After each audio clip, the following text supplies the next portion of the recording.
Hello，大家好，我是超爱喝酒，但是只能喝3杯的三杯芋头，欢迎来到我的频道。它曾是著名的哈布斯堡王朝的权力中心，见证了多个帝国的兴衰。它被誉为音乐之都，曾陪伴莫扎特和施特劳斯谱写了不朽乐章。它就是奥地利首都维也纳。在接下来的72个小时，我将带大家一起逛美泉宫、国家歌剧院、史蒂芬大教堂，品尝正宗的沙赫蛋糕、奥地利传统美食，打卡最美咖啡厅，还有分享详细的交通和住宿攻略。那想去维也纳的小伙伴，千万别错过这个 vlog。我们现在坐在从布拉格到奥地利维也纳的火车上，买的是一等座，全程需要4个小时15分钟，一等座的票价是每人72欧。那具体的交通攻略我会放到整个维也纳 vlog 的结尾部分，也请大家关注到最后哦。没想到他们赠送了我们1瓶水，我们当时是在车站就买了 baguette， 然后路上吃，但是发现车上当然也有他们的 menu， 然后我看了一下这个价格，还是挺合算的。这个 fried chicken schnitzel 只要13欧，就这个价格还是挺不错的。这个应该是 seasonal menu， 等于像是3道菜了吧，只要31欧。就这个价格还是挺良心的，所以下次来的话，其实可以体验一下他们火车的餐食，就没有必要在火车站先买食物了。在布拉格车站的 Baguetteri Boulevard 买了一个 wrap 甜的猪肋排的 wrap， 然后我们来吃吃看。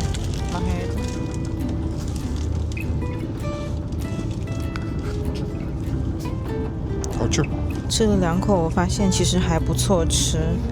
就是里面是甜甜的这个猪肋排的味道，然后加上了酸甜的酱汁，还有一些爽口的生菜，总体分量也不是特别大，然后非常适合就是当一个简单的午餐。吃完卷饼后，给朋友送午餐的同时，我也打算顺便去餐车看看。总体而言，餐车里没有什么人，非常安静。然后咖啡的价格大概在3到5欧之间，还是比较能让人接受的。1个小时的车程，我们来到了奥地利的维也纳，是维也纳中心火车站，感觉过去建筑还是非常现代的。那我们现在就坐地铁准备去我们的酒店啦。这次我们订的酒店是位于市中心的 Hotel Motto， 地理位置非常便利。U3 地铁线 Nobelgasse 地铁口一出来就是，走路在1分钟以内。酒店整体装潢是精致的复古风格，总体设施都很新。Booking 上的评分是9.3分，也算是非常高了。在办理入住的时候，工作人员就会送上饮品，也是非常贴心。一晚的价格是178欧，考虑到是8月旺季，性价比还是很高的。Classic。是一个正好的OK， 我们现在来做一个 room tour， 然后这个酒店的风格就是特别古典式的这个风格，然后我们订的就是一个标间大床房。然后这个床也是非常的大，入门的右手边是一个 open 的洗漱台，那这个化妆台也非常的 classic。那我们现在来看看他们的备品，就是这里还挺神奇的，就是一般欧洲的酒店是不大提供这些一次性的备品的，但是这里貌似提供了像 earplugs， 还有这个 vanity set。这边有一个非常小的空间，大家进去看一下。那这个就是一个淋浴间，感觉非常有格调，也非常小的一个空间。OK， 那我们就离开浴室，继续出去。然后这边就是一个咖啡机，那里面应该是有咖啡跟 tea。然后这边的话，应该是一个 mini bar 的冰箱。这边看过去是一个特别典雅的一个图案的柜子，然后拉开的话就是保险箱。大家可能觉得很好奇厕所在哪里，因为只看到了浴室，但其实厕所就是在进门的左手边，跟墙体完美的融合在了一起，然后就有一个把手，然后这就是他们的厕所。这种非常老式的抽水马桶的这个样式和瓷砖真的是复古风走到底，挺有意思的，而且还藏在这个门里。然后这边的话有一个 mini cocktail bar， 然后非常有意思的是，刚刚我已经拿了，但是它这里有教你怎么样制作他们的 cocktail， 就是有一些 recipe 在这里，但估计要钱，所以就放弃了。OK， 发现了一个刚刚没有发现的东西，就是这个地方我原来以为是一个镜子，结果拉开来发现居然是一个电视，然后藏在这个镜子里，太搞笑了。这个酒店真是充满了惊喜。在酒店稍作休整后，我们就一起步行去打卡今天的第一个目的地，那就是大名鼎鼎的正宗萨赫蛋糕。我们现在来到萨赫 Hotel 的这边，想吃萨赫 cake， 然后排队排超长，有一点不知道是不是应该排，但是来都来了。萨赫 torte 萨赫蛋糕是奥地利最具代表性的甜点之一，它诞生于19世纪。后来维也纳2家店陷入了著名的萨赫蛋糕之战，一家店是萨赫酒店，另一家店则是 Café Demo。这是因为创始人 Franz Sacher 的儿子 Eduard Sacher 曾经在 Café Demo 工作，咖啡馆认为真正的萨赫 torte 是在他们那边最终完成的。最后法院裁定 Hotel Sacher 可以使用 Original 萨赫 torte 的名称，而 Café Demo 可以使用 Eduard 萨赫 torte。总而言之，来维也纳想吃正宗的萨赫蛋糕的话，找这2家店就对了。经过大概半个多小时的等待，我们终于被带上了2楼。整个酒店以鲜艳的勃艮第红为主调，墙面上挂满了精致的古典肖像画，还有一盏巨大的水晶吊灯，华丽的让人觉得像在喝宫廷下午茶。我们来就是打算吃这个 Original 萨赫 torte。正宗的萨赫蛋糕以巧克力的蛋糕胚为主，中间的夹层是杏子果酱，外面则是丝滑的黑巧克力镜面，理论上味道浓厚却不甜腻。OK， 我们点了一个 Apfelstrudel， 然后点了2个萨赫 torte， 然后还点了一个 cube， 希望不要太甜，因为我真的是很不喜欢吃很甜的甜点。OK， 我们的 ice latte 上来了，可以中和一下这个蛋糕的甜味。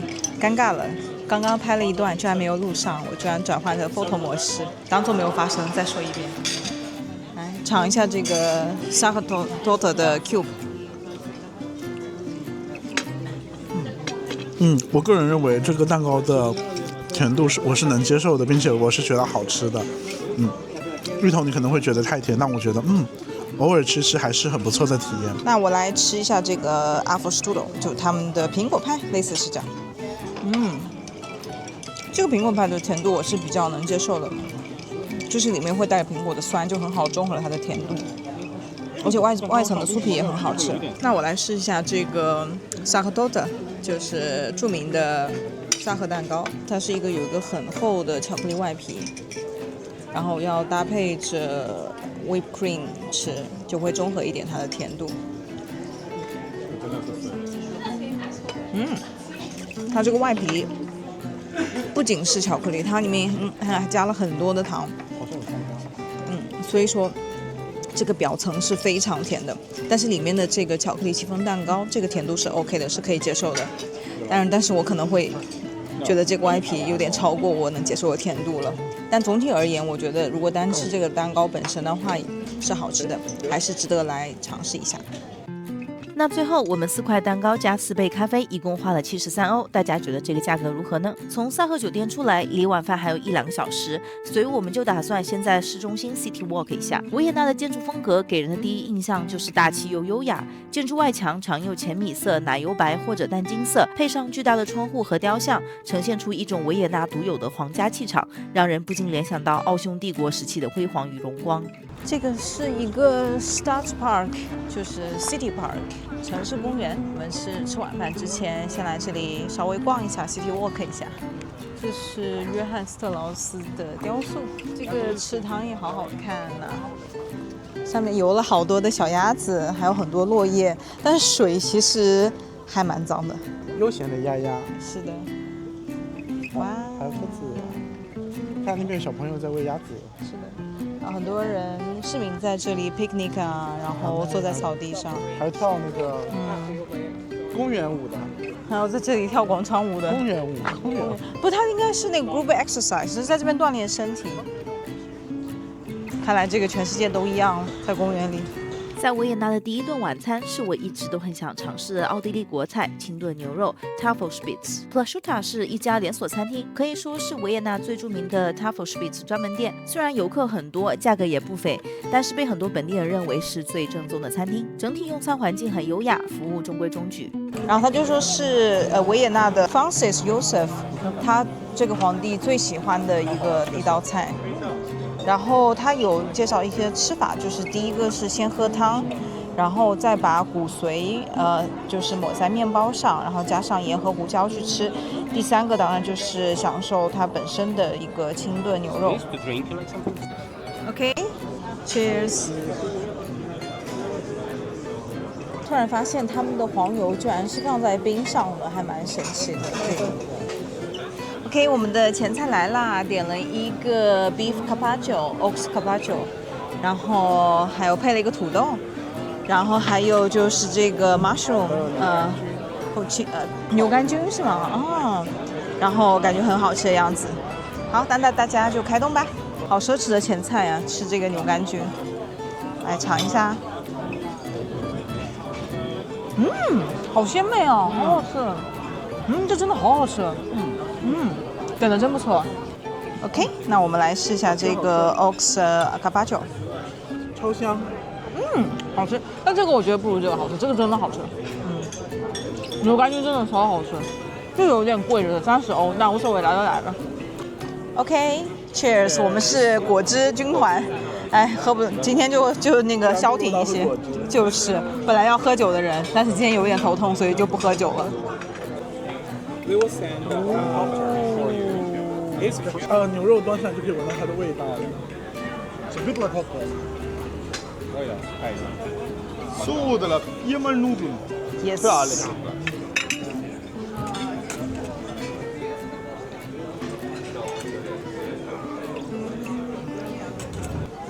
Danke. Horseradish. Yes. Yeah. Apple mousse with horseradish, chive sauce, black bread for the bone marrow. First you eat the soup. After Yeah. the soup, the bone marrow is the black bread. After this step, the meat, potatoes, spinach, the beans, and the sauces. Enjoy. Yes. Please. Danke. 这个什么，这个辣菜跟酱是跟芥末同科的。我们当时那个对也吃过，在布拉格。汤非常的鲜美。来试试看，非常清澈的汤。这个是放了芹菜了。好香，就纯牛肉的味道。好好喝，而且也不会太咸，就刚刚好。Broth is very good. Broth is very good， 好好喝，上面飘着淡淡的一层牛油。So hot all the time. 感觉爱人想死了。对，这个哀人要社死吧？希望不是个哀人。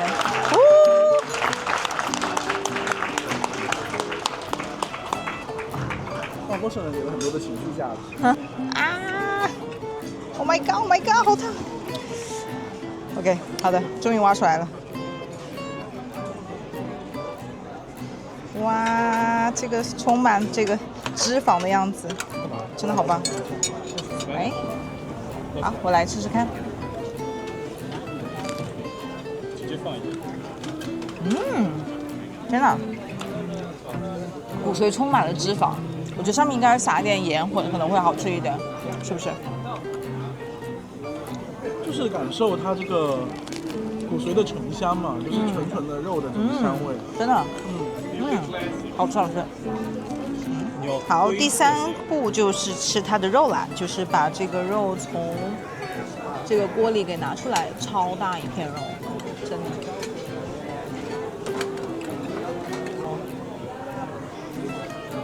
哇塞，感觉炖的超软烂的，就是一切就断的那种。来吃一下，原汁原味，好吃，真的就是清炖牛肉的味道，就是一点盐的味道，还要加上一点可能是葱啊这种，还有萝卜那种它的清甜，然后就原汁原味就很好吃了已经。对，还可以再搭配上这个酱汁，可能又有不同的口味。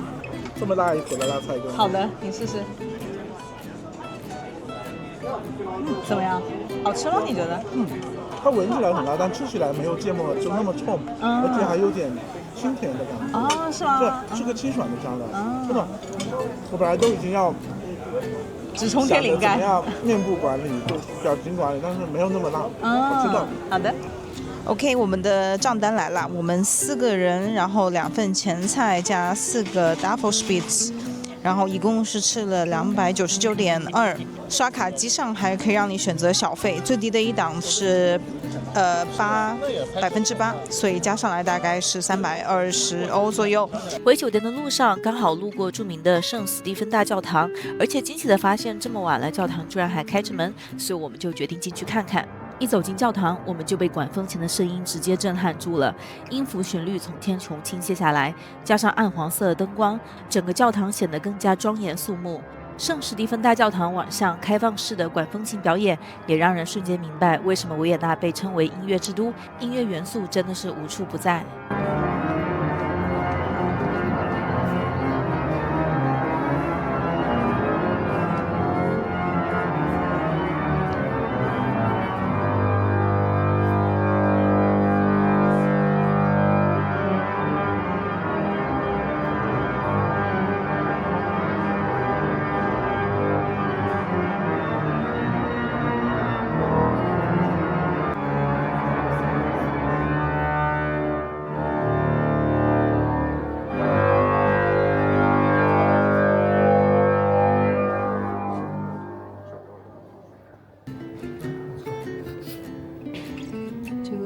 纵深真的是感觉很像这种盗梦空间，一环连着一环的那种感觉，你们觉得？第二天吃完早饭后，我们就来到了维也纳必去的美泉宫。天气非常的阴暗，然后出来的时候还下着雨，不过还好，基本都是在室内，没有太大的影响。然后大家如果是买 ticket 的话，那一进门的左手边就有一个 ticket center， 可以在那里买。如果说就是大家有上网上提前订的话，可以在网上提前订，然后并且预约好进馆的时间。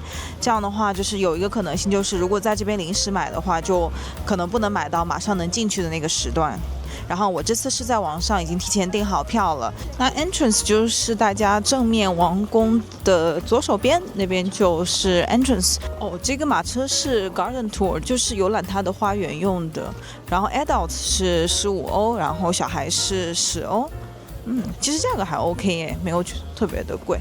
那这里我们就到达了 Palace Entrance， 它的入口处。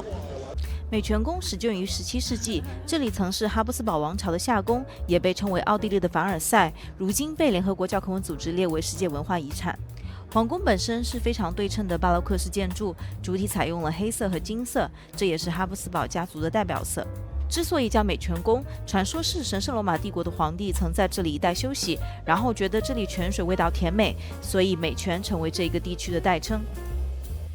哈布斯堡王朝是欧洲最具影响力的王室家族之一，统治范围覆盖现代的奥地利、西班牙、匈牙利、波西米亚等。其中的重要人物包括象征着鼎盛时期的卡尔五世，也被称为日不落帝国的皇帝，领土遍及欧洲、美洲、亚洲，以及诞生了奥地利历史上唯一的女性君主玛利亚·特蕾莎。还有标志着奥匈帝国终结的斐迪南大公，他的遇刺也引发了第一次世界大战。在美泉宫，你能看到这些历史人物生活过的地方，以及他们留下的痕迹。Audio Guide 里也会介绍很多相关的故事，所以喜欢欧洲历史的小伙伴一定不要错过。这个画像上的2个人就是 Franz Joseph 和他的老婆 Cici， 然后这是他工作的房间，然后传说是个工作狂，就是连午饭都要在这里吃。那这个 Franz Joseph 他就是之前吃的 Duffelspitz 的那个超大的 fan， 他最喜欢的就是那个 Duffelspitz。那么我们昨天晚上也吃过了，确实很好吃。这个是充满了中国艺术品的一个房间，就大家可以看到这个画典型的中式风格。Maria Theresa 她自己是特别喜欢中式和日本的艺术，所以就有了这几个房间。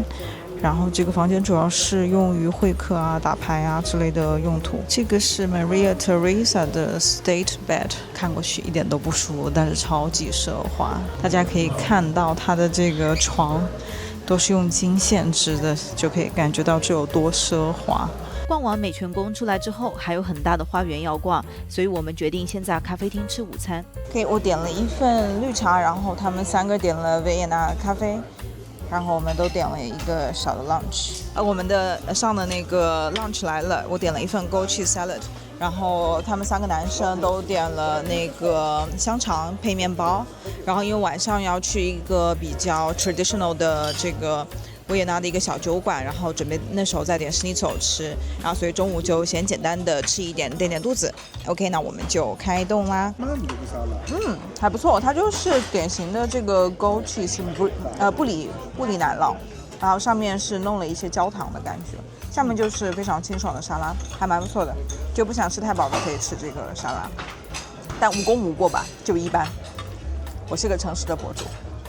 OK， 我们4个人点了3杯咖啡，然后1杯绿茶，然后3个香肠，然后还有1个沙拉，一共是花了100欧左右，然后加上7%的小费。然后这个也是它的这个刷卡机上直接显示了小费的 percentage， 就有点尴尬，因为那个人也是直接问你要付多少 percentage 的小费，所以就选了最低的那一档。然后就是这样，所以一共是花了107，大家觉得这个价格是贵还是便宜呢？一定不要不好意思选最低的那一档。对，可以选不付小费，只要你看得懂就行。他那个是德语的那个不付小费的那个。好，我们吃完了饭，现在准备去花园逛逛。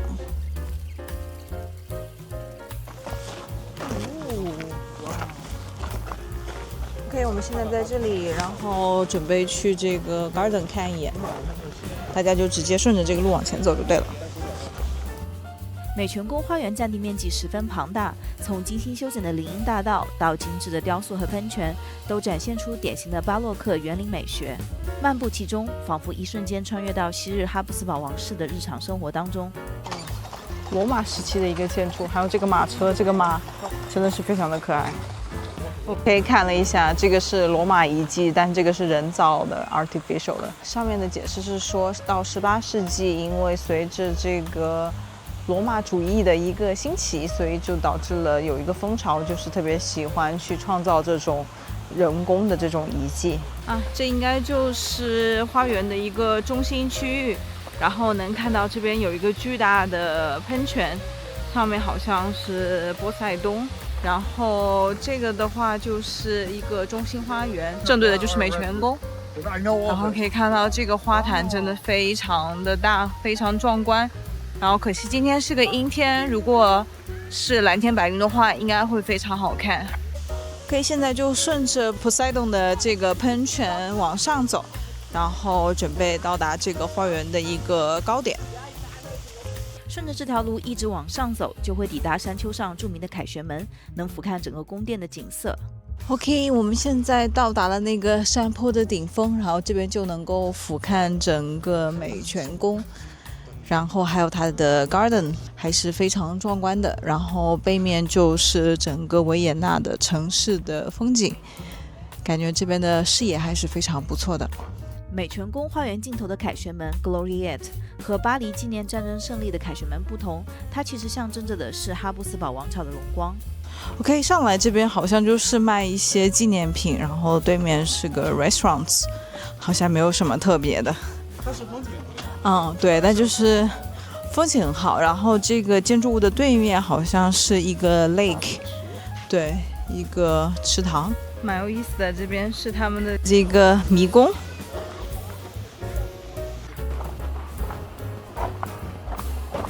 好，我们现在进来了这个迷宫，想起了之前看那个电影，对吧？就The Maze。闪灵。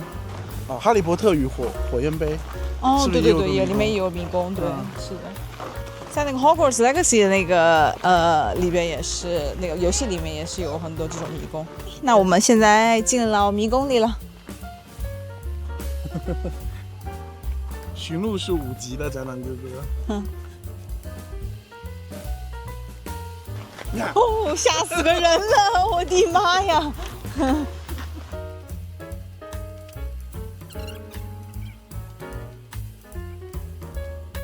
你以前走过迷宫吗？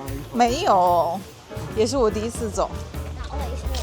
但理论上，哥哥应该能够越过这个草丛去看，因为它很高嘛。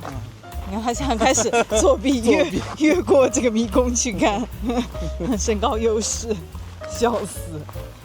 天哪，这个是2个岔路。哎，佳然哥去哪了？天哪，跟丢了怎么办？跟丢了。OK， 再过来。Who is Sabina? You? Really? 又是死路。原来我以为很简单的。想多了，挺难的。泽南哥哥又用他的身高优势来作弊了。No， 还真的不是绕圈哎，就是还是挺迷惑的，因为不知道这边就是到底是个死路还是最后是有出口的，挺神奇的。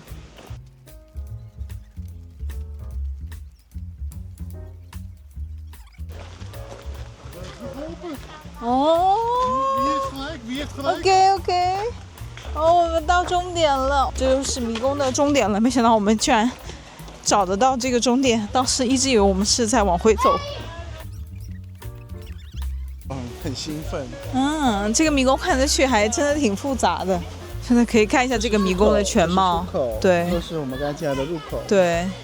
我们刚从那边等于真的，其实也不算绕了一大圈，我们没走到另外一侧。对，其实还是在这个比较小的范围内绕圈子。的附近徘徊。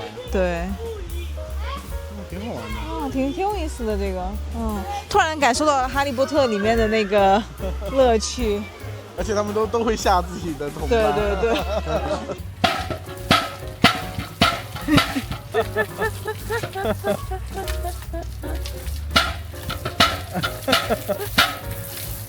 大朋友也喜欢。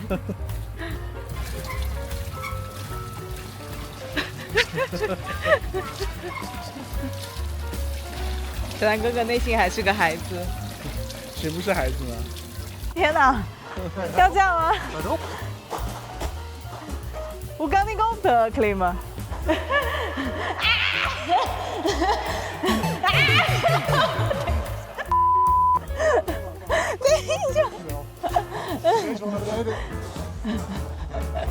？Oh my god! Oh my god! 我要吓死！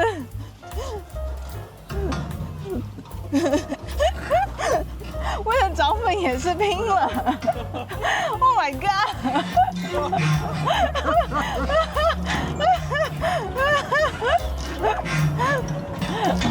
可以了吧 ？OK，Stop！ OK， 为了涨粉也是蛮拼的。